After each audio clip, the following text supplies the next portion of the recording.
मचिया ही बैठली कौशल्या रानी सिंहासन राजा दशरथ हो। राज बिनु रे बदरिया कहीं कजरिया कहाँ जाई बरसेले हो। बोलिया तो बोलेलू रानी बोली नाही पावेलू हो। रानी बिनु हो गर्भ के तीरियावा होरिला नाही जनमत त सुनत सुख सोहर हो।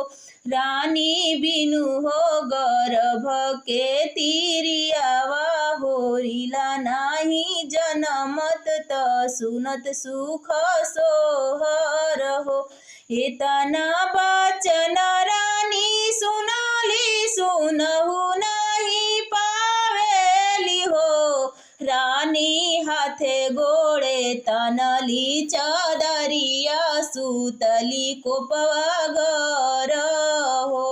रानी हाथे गोड़े तनली चादरिया सुतेली कोपवा घर हो।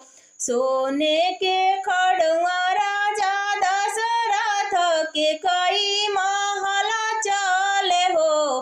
रानी तोरे बहिना बड़ रे बियोगावा तो चल के मनाहू हो। रानी तोरे बहिना बड़ी रे बियोगावा तो चली के मनाहू।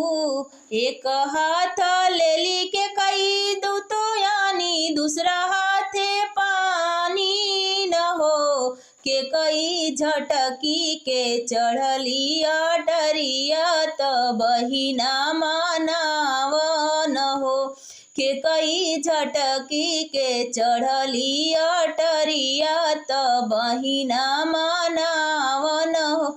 उठहूँ ये बहिना उठहूँ कहल मोरा मनहूँ कहल मोरा मनहूँ न हो। बहिना उठी के करहूँ दतुअनिया होरिला तोरे होइहे सुनिया सुख सोहर हो। कवन नाही माँ से गंगा बढ़ी आई है सवर दही लगावन हो। बहिना कवन ही माँ से राम जनमी है त बचन पूरन होइए न हो।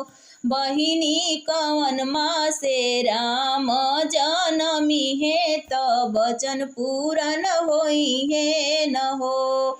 बहिनी कार्तिक मासे राम जनम लेत वचन पूरा भइले वचन पूरा भइले हो। सब सखी तले लगावे ली मंगल लगावेली मंगल न हो। रानी के कैया के जियारा भेरो सुनी के नहीं आवेली हो।